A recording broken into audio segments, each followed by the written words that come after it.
All right, today we're going to unbox, test, and review this outdoor TV antenna from Multicomp Pro.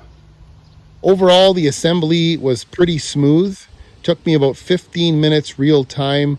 There was lots of parts to sort out, but between the picture on the box and the included instructions, managed to get it done without any issues.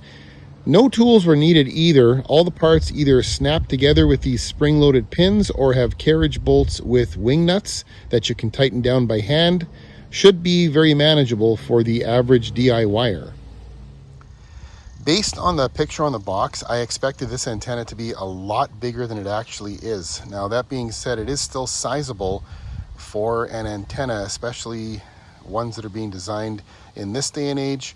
It's about 5 feet in length, and the highest point is here at the UHF reflectors, about 22 inches. And then the widest point is at the back here, the VHF element and reflectors, about 32 inches. So it's still at least a medium to large sized outdoor antenna.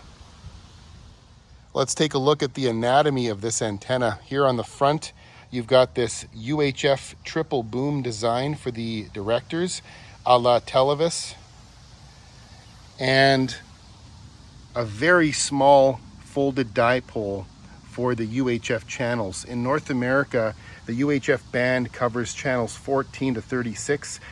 I feel like this dipole is very undersized for the North American TV market. And then you've got the reflectors here behind the UHF folded dipole. And on the back, here is the VHF folded dipole for channels 7 to 13, along with the reflectors. So this antenna definitely has a Televis-like feel to it, but definitely not the same. And this is definitely not made for the North American TV market. That UHF element is way too small. I just flipped this antenna over. We'll look at the underside of it here. You have a very awkward way of connecting the VHF dipole with this coax pigtail to the UHF element here. There must be some kind of combiner inside this box, and then a single output that goes to your TV. And other antennas use this VHF UHF design. It's just that they do a much better job of hiding the connection between the two elements, maybe using phasing lines or at least hiding the coax. This is kind of awkward, having this piece of coax just hanging down. You're going to want to make sure that you secure that to your mast with some electrical tape. As usual, to test this antenna, I put it in the same spot as all the other ones, aimed in the direction of my local broadcast towers, about 17 feet in the air. Let's check the signal strengths. Taking a look at those signal strengths, low VHF channel 2, CKPR, with a very good signal in the mid 60s. And that's a pleasant surprise, considering that the VHF dipole in this antenna is really designed for the high VHF band, channel 7 to 13, not the low VHF band, channels 2 through 6. However, low VHF channel 4, CHFD, was a disappointment, with a signal that only reached the low 50s, and there was some pixelation present as well at times. Now, to be fair, this channel can also be tricky to pick up in some situations, but still not a good signal on channel 4.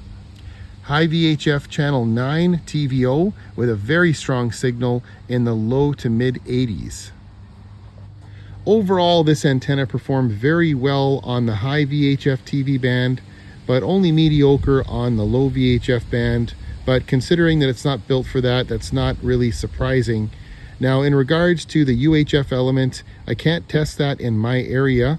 That's over-the-air television in Canada for you. Everything broadcasts on VHF here. But what I can say is that folded dipole for the UHF band looks awfully small to me. I think that it would probably work better for RF channels 25 up to 36. However, the lower end of the UHF band, I think those channels might suffer a little bit, unless those are really flamethrower signals that you're getting in your area. So all that being said, looking at the box and seeing a 70-mile range claim, I don't agree with that at all. I think a more reasonable range claim for this antenna is probably like 30 miles. This antenna is kind of big and clunky. That undersized UHF element, I think, is going to present a bit of an issue for good reception in most US TV markets, especially considering that the majority of channels are broadcasting on the UHF band these days. That, coupled with the awkward way the VHF and UHF elements are combined with that coax pigtail. Let me know what you think about this antenna in the comments.